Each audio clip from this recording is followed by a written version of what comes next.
So we've got another VR headset to talk about today. That is the Quest 3S. But before that, I just want to say a massive shout out to our channel sponsor, FS Academy, because they do produce the best tutorials for this platform.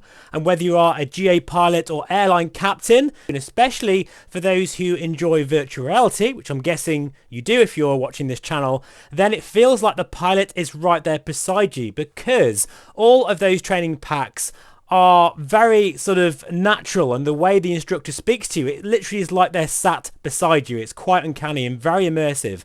All of the links for FS Academy will be in the description below. So what do I think about the Quest 3S? Well, let's just go through the specs. It's basically a Quest 2 when it comes to the Fresnel lenses and the resolution, which is 1832 by 1920. It has a variable refresh rate of 90 Hz, 120 Hz. I think it can go down a little bit lower, I can't remember. And the field of view, I think, is around, if I remember, 95-ish degrees horizontal and around 90 degrees vertical. Now, the important thing here is the Quest 3S now inherits the very nice mixed reality pass-through cameras of the Quest 3. It also has the really nice XR2 Gen 2 chipset, which means you're going to be able to play the latest games, especially the standalone Batman game, which is coming out very soon. Also, I'm sure it's going to have plenty of quality of life upgrades to the button layout, and the spatial audio will probably share the same as the Quest 3. And look at the price, it is $299, which is around 290 British pounds. That is absolutely sensational value for money, and Meta has done it again, really. They have produced a headset that is primarily focused upon bringing more people into VR, and since this is going to replace the Quest 2, I think it's an absolutely amazing, fantastic option for those who want a very good, very capable VR headset, especially for those who haven't tried VR before and want it for gaming. It would make a fantastic Christmas present as well. But here's why I do not recommend it, because this channel is about flight simulation. So all those extra games doesn't really matter. The extra storage version doesn't matter, and that includes the Quest 3. The fact is, this is basically the same as a Quest 2. And for those of you who already own a Quest 2, there's absolutely no reason to upgrade to this headset unless you want to use it as a mixed reality and standalone gaming platform. But for MSFS 2020, 2024, DCS World Explain, all the rest of them, it really makes no sense to me, because there's one major issue.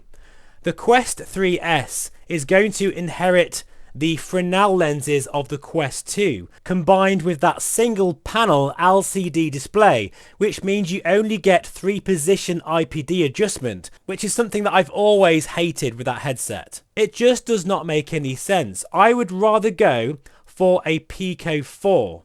Absolutely, and at the moment you can get a Pico 4 for around the same price, or even a bit cheaper if you look around for deals, as a Quest 3S. And with that headset, you get a 2160 by 21 display, much higher resolution than the Quest 2, as well as pancake lenses, which will give you a really nice sweet spot, especially compared to Fresnel lenses. Now, the funny thing is, without question, the Quest 3S will be a better overall headset with better software, better game support. But however, that's not really relevant to this channel's focus, which is flight simulation.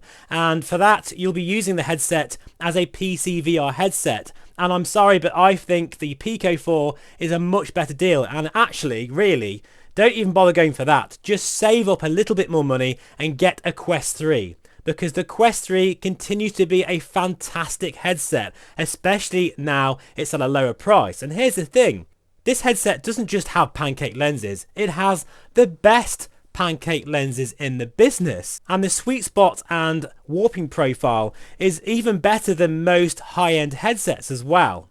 So I really would urge you guys, and feel free to disagree with me, that's okay, just keep it nice in the comments please. But I would urge you to not bother with a Quest 3S for flight simulation. It really makes no sense.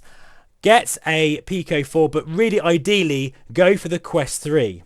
if you're going to be choosing that type of headset. I mean, ideally, I would still recommend the Crystal Light personally, but that's a whole different segment of VR, high-end PC VR visuals, of course. But if you're going to choose between these standalone devices and these budget VR headsets, I would still go for a Quest 3 and be done with it, because in the long term, you'll be a lot happier. And honestly, those Quest 3 pancake lenses are absolutely everything with this headset. And don't worry about going for the 512GB version, because you don't need extra storage for using PC VR. You're just wasting money.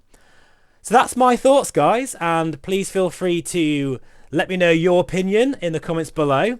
I think it is great that Meta have made a new VR headset for the masses. I think that's really important for VR moving forward, although it kind of jades the pricing of VR in a general term, because of course they can subsidize their headsets and they can also lose loads of money on these headsets for some reason.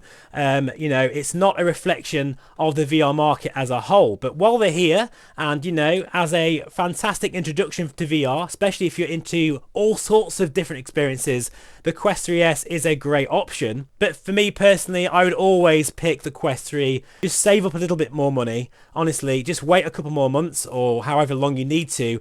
It will be a better purchase in the long term. Thank you so much for watching as always. Please feel free to subscribe. Next will be the Somnium VR1 3-hour test. It's going to be an interesting one to say the least. So that'll be live on Sunday. But for now, have a great weekend and bye for now.